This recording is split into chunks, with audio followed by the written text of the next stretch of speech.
سەر کۆمەڵایەتیەکانی پێکهێنانی شۆڕشی 1357 ئێران و هۆکارەکانی شکستهێنانی بەشی یەکەم. لە سەروبەندی 22 ڕێبەندان ساڕۆژی ئەو ڕاپەڕینە جاین کە کۆچایی بە تەمەنی 2500 ساڵەی نیزامی پاشایەتی لە ئێران هێنا و دەفتەری بنەماڵەی پەهلەوی داخست. ساڵیادی ئەم ڕووداوە مێژوویە دەرفەتێکە بۆ هەڵسەنگاندنی سەر لە نوێ شۆڕشی 1357 و ڕاپەڕینی 22 ڕێبەندان بە تایبەت بۆ نەوەی لاوی ئەمڕۆ کە بە تێپەڕبوونی زەمن ئەم شۆڕشە بۆ ئەوان ئیتر بووەتە ڕۆداوێک لە مێژووی ئێراندا پێویستە. لەم پەیوەندیەدا پرسیارگەلێکی زۆر هەیە کە پێویستە وەڵامیان پێ بدرێتەوە. بۆچی کۆمەڵانی خەڵکی ئێران بە شێوەیەکی بەربڵاو لە ئاستێکی جەماوەریدا لە دژی ڕژیمی پاشایەتی خڕۆشان و شۆڕشی ڕێبەندانی ساڵی 1357 ڕوویدا؟ چ بارودۆخێکی ناوخۆیی جیهانی بەسەر ئەو ڕووداوانەدا زاڵ بوو؟ بۆچی ئەم شۆڕشە سەرەڕای ئەو ئامانجە عادڵانە و ئینسانانەی کە خستبوویە دەستوری کاری خۆیەوە لەلایەن ڕاوتێکی کۆنەپەرستی ئیسلامیەوە دەستی بەسەرداگیرە؟ چینی کرێکاری و هێزە چەپ و ڕادیکاڵەکانی کۆمەڵگا لەو بزوتنەوەیدا چه ڕۆڵێکیان گێڕا و سەرنجام چارەنووسیان چی بەسەرهات؟ چۆن دژە شۆڕشی ئیسلامی توانی کارێکی کە ڕژیمیشان نەیتوانی بە ئاکامی بگەینێت تەواو کرد و دەستی بەسەر شۆڕشی ئێراندا گرت و دواتر خەڵتانی خۆنی کرد؟ ئەمانە و چەند پرسیارێکی دیکەی لەو چەشنا بابەتی قسە و باسی ئێمە دەبن لەم ڕۆژانەی سەروبەندی ساڵیادی ڕاپەڕینی ڕێبەنداندا. پێویستە ڕیشەی مێژووی و واقعی شۆڕشی 1357 لە پێشاتەکانی دەیەچلی هەساوی ئێران و ئەو ڕێفۆرم و چاکسازیانەی کە لە بوارە جۆراوجۆرەکانی ئابووری، کۆمەڵایەتی و فەرهەنگی لەلایەن ڕژیمی شا لە سەرەوە و لە ژێر گۆشاری زلهێزە سەرمایەدارەکان و بەتایبەتی ئامریکادا ئاراستەکران بەدی بکرێت. ئەو ڕێفۆرم و چاکسازیانەی هێزگەلێکی کۆمەڵایەتی نوێ هێنایە مەیدان کە چاوەڕوانی نوێیان هەبوو بەبێ ئەوەی بیانەوێت یان بتوانن چاوەڕوانێکیان بەدی بهێنن.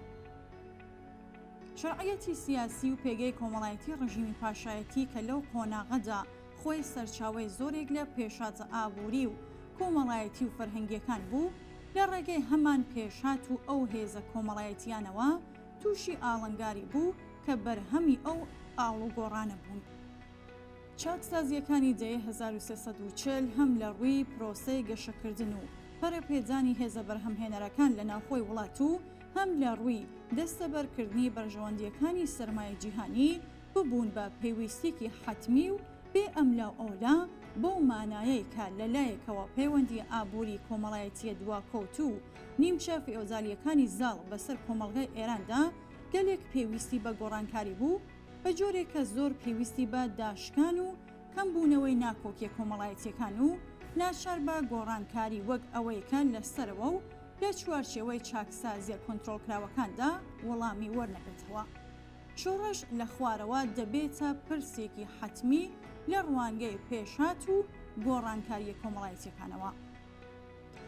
لە لایەکی تریشەوە سەرمایەی جیهانی چاوی تەماعی بڕی بووە بازاری فرۆشتن، هێزی کاری هەرزان، سەرچاوە دەوڵەمەندەکانی ژێرزەوی و کەرەستەی خاوی وەک نەوت و هەروەها ناوچە بەپێز و دەست لێ نەدراوەکانی وەبەرهێنان لە ئێران. لەم ڕووەوە ئێران بۆ سەرمایەی جیهانی وڵاتێکی سەرنجڕاکێش و وەسوەسە ئامیز بوو، لەبەر ئەوەی هەم خاوەنی سەرچاوێکی دەوڵەمەندی ژێرزەمینی بوو، هەم پێگەیەکی ژیئۆپۆلیتیکی هەستیاری لە ناوچەکەدا هەبوو، هەروەها بە لەبەرچاوگرتنی پێکهاتەی گەنجی دانیشتوانەکەی وەک سەرچاوێکی بێپایانی هێزی کاری هەرزان دادەنرا. هەر بۆیە بە ئامانجی پڕکردنەوەی ئەو پێویستیە کە ئاماژە پێکرا، پێش هەموو شتێک پێویست بوو زۆربەی هەرە زۆری ئەو هێزی کارەی کە لە گوندەکان نیشتەجێبوون لە ئاستێکی ملیۆنیدا لەسەر ماڵ و حاڵی خۆیان لە گوندەکان هەڵکەندرێن بۆ ئەوەی وەک هەر کاڵایکی دیکە بەهۆی زۆری و بەرفراوانبوونی لە بازاڕدا بە ئاسانی دەست بکەوێت و ئیمکانی کڕینی بە نرخێکی زۆر هەرزان و تەنانەت بێبەرامبەر فەرەهەم بێت. هەروەها دەبوو چینێکی مامناوەندی ئەو تۆش پێک بێت کە توانایی کڕینی هەبێت بۆ ئەوەی ببێتە بەکارهێنەری کاڵاکانی بازاڕی سەرمایداری. هەر لەو قۆناغەدا لە هەندێک ناوچەی دیکەی جیهانیش بۆ وەڵامدانەوە بە پێداویستەکانی سەرمایەداری جیهانی ڕێفۆرم و چاکسازی گەلێکی هاوشێوە ئەنجام درابوو.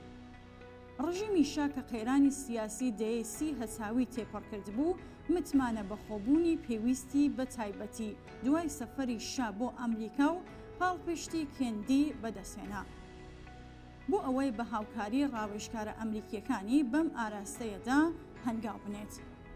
بەم شێوەیە بەرنامەی ئەو ڕێفۆرمەی کە شا زۆر حەزی دەکرد بە شۆڕەشی سپی یان شۆڕەشی شا و گەل ناوی ببات و ئێران لە کۆمەڵگایەکی کشت و کاڵی و پێش سەرمایەجاریەوە بگۆڕێت بۆ کۆمەڵگەیەکی سەرمایەجاری نیمچە پیشەسازی و ئامادەی تێکەڵبوون بە سیستمی ئابووری جیهان بێت لە 6 ڕێبەندانی ساڵی 1341 دەستی پێکرد.